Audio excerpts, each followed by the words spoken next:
Hi guys, and welcome back to the podcast. If you're watching on Spotify, because this is a really cool thing, you can actually watch on Spotify now as long as listen to, and also YouTube.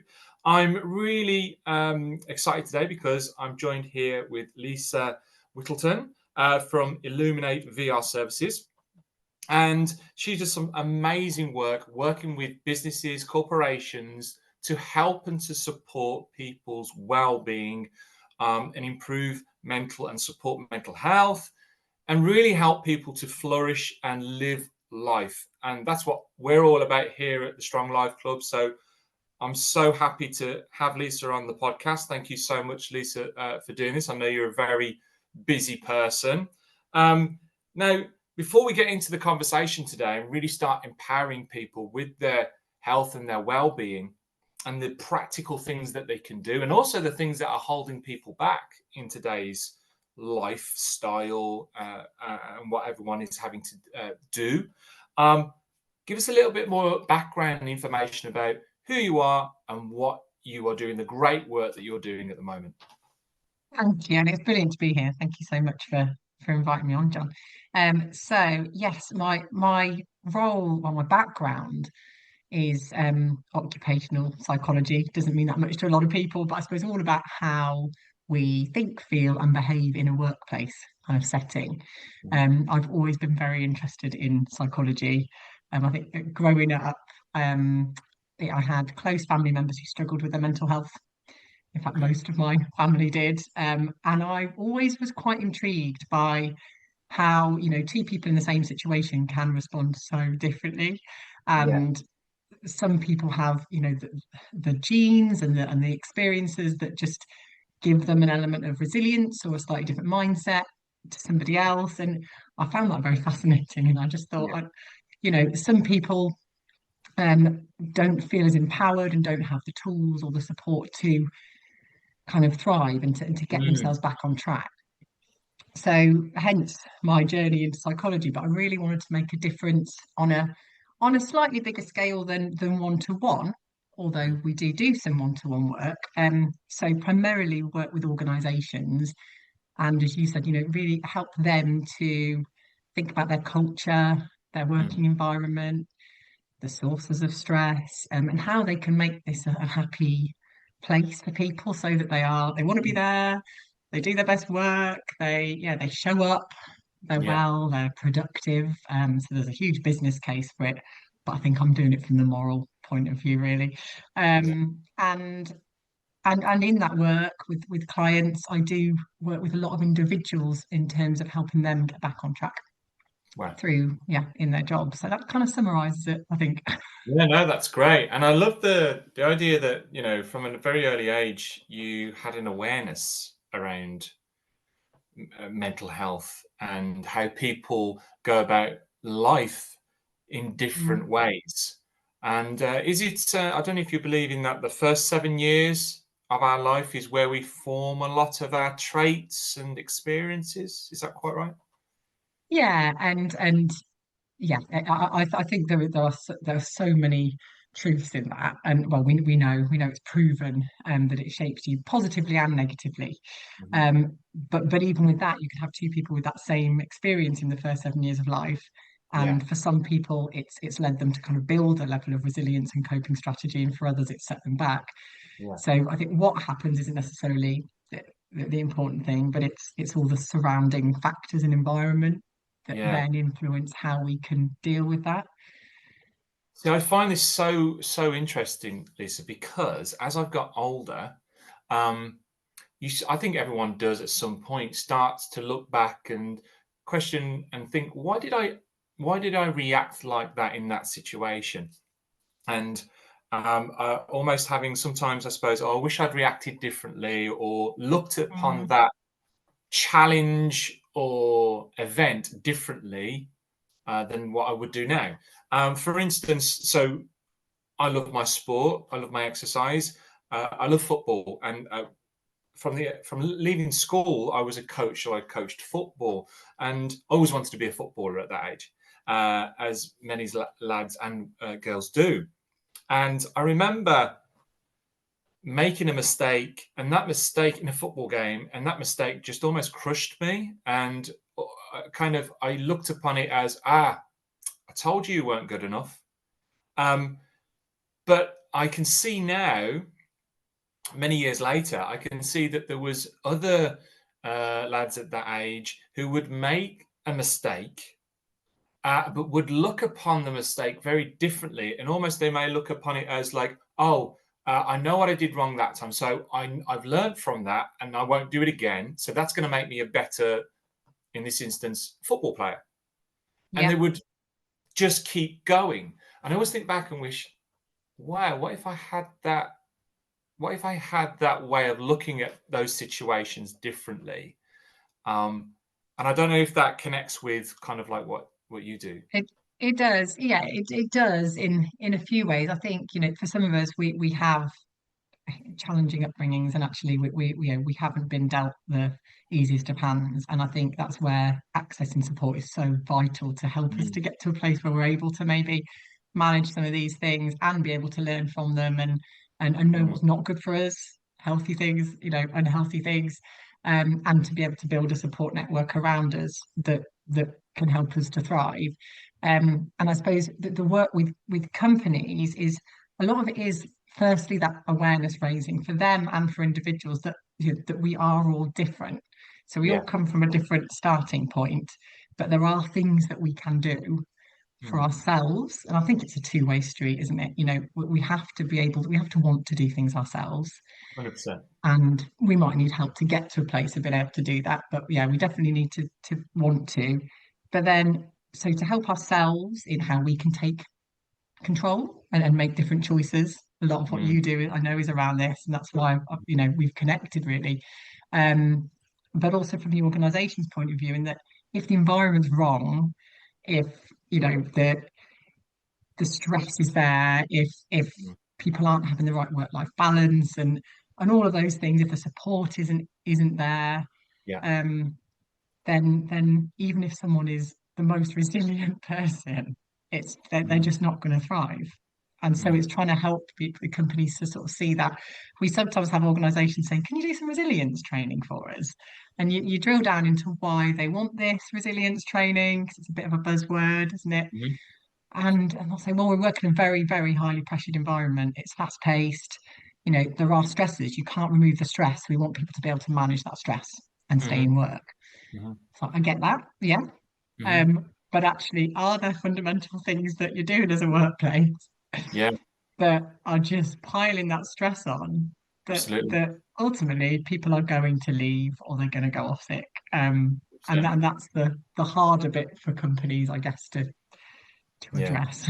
It is definitely a two-way street, because I work with adults, I work with students, and I always say you just, particularly with students, you need just 1% back. You need something coming the other way just to find a way in for you then to start the process. Because if you're not getting anything back, um, which can happen quite frequently, Mm, that just, however best coach you are, mentor, educator, you're really struggling there to really kind of make any way forwards if you haven't got that, just like I said, that 1% coming back. And I suppose that connects with the businesses. They may be asking for this support, but they need to be actively putting things in place to support that. yeah, It can't be a one-way thing. So yeah, I want to go into the reasons why, the things that people can do and be aware of to help and support their mental health and to flourish in life, and to do and be the person they want to be. But why do you, Lisa, think at this point in time that people are struggling so much with mental health, with their all-round well-being, and um, inability to kind of connect with themselves and their families? Why do you think that is at the moment? and it's, yeah, this is such a common topic of conversation, isn't it? And with, in my line of work, but also with friends and family, that we, we live in a very challenging world, I think, don't we? Because it's constantly we're switched on constantly, so it's very hard to detach from the information overload, the technology. That the pressure is there to always feel like we should be doing more because of comparisons with other people. So we do put a lot of pressure on ourselves, and so we're trying to do more. We're busier. It's when you ask someone how they are, it's usually, yeah, I'm tired, I'm busy. That they're kind of Mm. common response, and that becomes then like the norm. Yeah. And is that good busy, or is that, you know, stressed busy? I never Yeah. say no, I never switch off. Well, And so I think yeah, sometimes as well, Lisa, sorry to cut you off there. Sometimes you feel that people say that they're tired because it's just something that people say now, and they've probably heard other people say. possibly. Yeah. I think a lot of us are tired because we're maybe not living the, doing things the way that we want to be doing them, and there are struggles. But yeah, I see it in workplaces. Stress is thrown around a lot, Yeah. and and I think I was in a boardroom recently. Basically, we were talking to the directors, and one of them said, "I'm not stressed," and Right. the others just looked at him, and they were like, "Why aren't you stressed? What do you mean you're not stressed?" And he was like, "I'm not stressed. Yeah. Should I be stressed?" He was like, I'm got lots to do. I work Yeah. hard, but I've put things in place so that right now I am not stressed. Mm. I don't take this home with me." And it was just really interesting and get like that sort of thought, oh, okay, we don't have to be stressed. Yeah. But I think Yeah. we're so stuck in it, so because of the pressures that are on us, that sometimes we accept that as the norm then. Mm. So Mm. and that's dangerous because it can lead to burnout and Yeah. exhaustion, can't it? If we don't recognize it Yeah. earlier. So I think that, yeah, what you're saying, I think we've always had mental ill health, Mm. and there've always been those challenges hugely. They're more recognized now, so Mm. people are speaking about them more, which is good. Mm. But there are more challenges, and from a younger age. I think you'll probably see with the students in colleges, there's a lot more struggles with anxiety and depression and self-harm and things. And yeah, it's scary because I feel like there's a lot of information out there on the importance of looking after our mental health. Yeah. Sorry, Can you Lisa. hear me? So I don't know if I froze there. So That's yeah, okay. I think there's a lot of information out there on how we can look after ourselves and our mental health and general well-being, which is good, but in a way it can actually then be quite overwhelming. And I think sometimes we can, and you will find this with the food, the diet side of Yeah. things as well, it can just become a bit scary, a bit daunting. I don't know where to start with all that. Oh, Mm. another more pressure. I should be doing this. I should be having this sleep routine.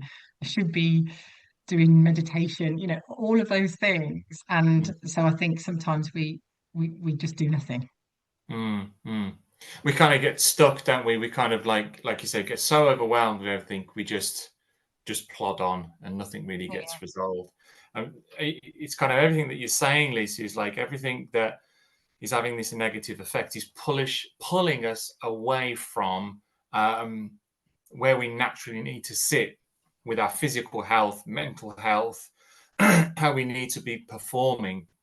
Everything from technology to poor sleep to sedentary lifestyles to stress, chronic stress is pulling us away from the way that our bodies want to perform on a day-to-day basis. Um, and it Yeah. all starts with awareness. So, with that in mind, Lisa, what are the practical things that people can start to think about and again bring that awareness up and start to implement that are going to help them in all of these areas of well-being? Um, Bearing in mind, these people have probably got busy lifestyles, so they've got a career or they may own a business and they're managing people. They've also got a family. Um, they also want to stay fit and healthy. They all want. How does a person like that, and what do they start to look towards to implement or try and implement that's going to have a beneficial effect on their mental health? Yeah, and it's a huge question, isn't it? Yeah. But very important one.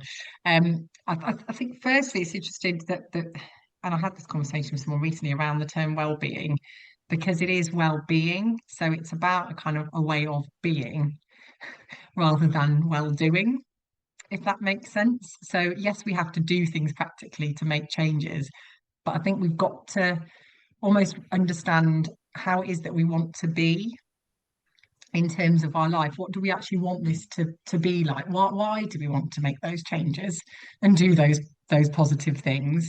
Um, and if we want to do it enough, if it's not just because, oh, I think I should be doing this and looking a certain way, if it's actually, well, because I really do want more quality time with Mm. family.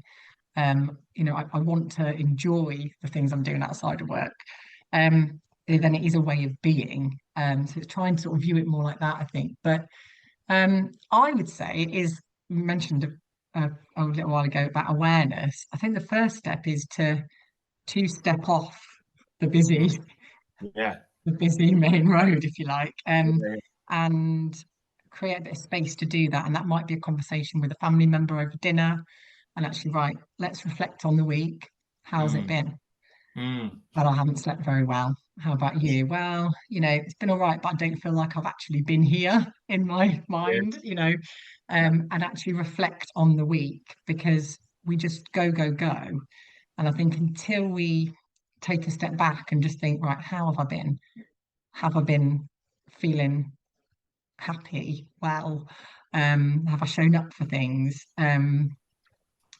Until we Mm. realize whether or not we've done that, we can't really make a change. Yeah. So I think, and this comes into whether you write it down and you do journaling, or whether you just take a moment, might be on your commute home from work, or walk around the block to just do a bit of a reflection piece. How have I felt? And a big thing is to be very aware of your warning signs Yeah. of stress or strain. Like for me, I get very negative. Hmm. So Hmm. I can get tension in my neck, and that's a physical sign that comes quite quick. But then I just sort of, I'm generally quite a positive, rational Yeah. person, I'd like to think. Hmm. Um, but actually I can get negative, so I get on this spiral. And one thing's kind of gone wrong and I'm quite stressed. So then, oh, what's the point in that then? And then this is not going to go well. And when I hear myself doing that, or if my husband hears me doing that, that's a flag. And then, okay, I'll stop. I'll maybe vocalize it, talk it through, go for a walk, switch up what I'm doing. And then that's me doing that kind of awareness piece. How am I feeling? And then I need to change the situation. So get Yeah. outside or whatever it is. Yeah. Does that make sense? No, 100%. And I think, yeah, it's easier said than done, but getting off, like you said, the main road and just stepping back off of that, go, go, go, that's a great skill to have. And again, it's one that we've kind of lost with, the Mm, lifestyle that we're all living now, the high pressured, high paced. But having that ability, and it might be, like you said, having a conversation with somebody, it may be reviewing your week, it may be, like you said, going for a walk. I can't believe the transformation that I have in terms of uh, how I translate is like cloggingness and mess in my head. Like there's everything's up there, but I can't see which bits should be first and where it connects to the next. Um, but going for a walk, and people must think I'm mad now because I say it so frequently. We're going for a walk in nature, down the road, whatever it may be, is transformative. It really, really yeah, is. And I think again, it's pushing you back towards the state that we should be in. Outside, natural light, the wind against your face. Body almost responds in a this is what I needed. Right now, yeah, you've given me the space and time to declutter, get into that parasympathetic nervous system, and yeah. there we go again. And so Yeah, yeah. it's so, yeah, so powerful. And as you say, it's a great tool to have, but not always easy to do it. And if you Mm, sat in the, you're looking at your calendar at work and it's back-to-back meetings, and it's, mm, when am I even going to squeeze some food in? That you can think, well, how on earth would I ever go for a walk? But it's amazing how we can make those changes. And as you mm. said, review the week. If it's the start of a week, or maybe it's the end of the week ahead of Monday, to look at your calendar. It might just be starting to block out bits of time. So I'm Yeah. blocking out 15 minutes mid-morning, Yeah. and yeah, doesn't always go to plan. People might pop you into a meeting, but actually sometimes, if other people see that this is happening, and Mm, especially if you're a manager listening to this, it's so powerful to lead mm, by example on it. Just actually block out that time. People start to see that people then start to respect it and do yeah. it as well. And it's sort of creating those healthy habits and those changes. And a lot of the work we do with teams is very simply that it's them exploring practical things they can do as a team that Mm, develop healthy habits. And yeah. they come up with loads of ideas, and then I suppose it then that two-way street, it just needs the company to, which they Yeah. usually do, say, well, of course you can do these things. Yeah. Yeah. And that comes from having a conversation. And I think a lot of the time Yeah, we're put off because we're thinking of what people are going to say. We're trying to comprehend. We're looking in front. And I used the quote. What was it? We suffer more in imagination than we do in reality.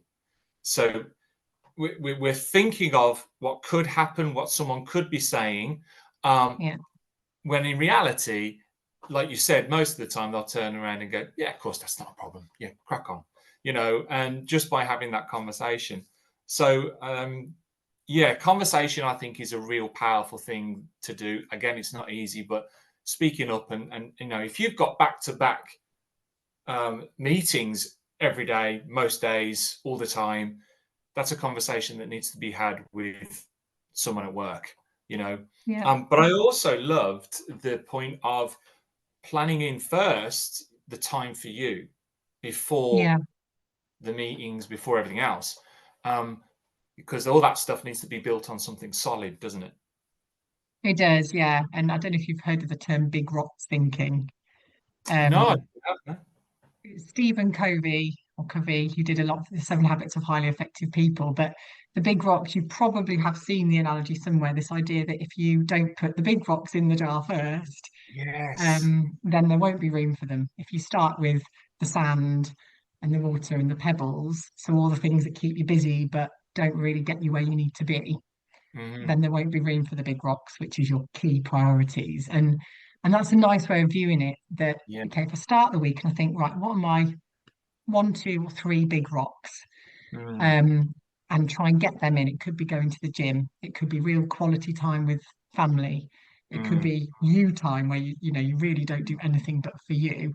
Um, One of mine is as much as I don't particularly enjoy it, prospecting, mm. because if I don't do it, I can't then do the Yeah. things I love doing Yeah. and spend the time with my family. So it's a thing that often gets missed off because I don't really want to do it, but actually it Mm, is a priority. So if you can get those things in there first, then mm. yes, they may have to move and life happens. But it means that we factored it in, haven't we?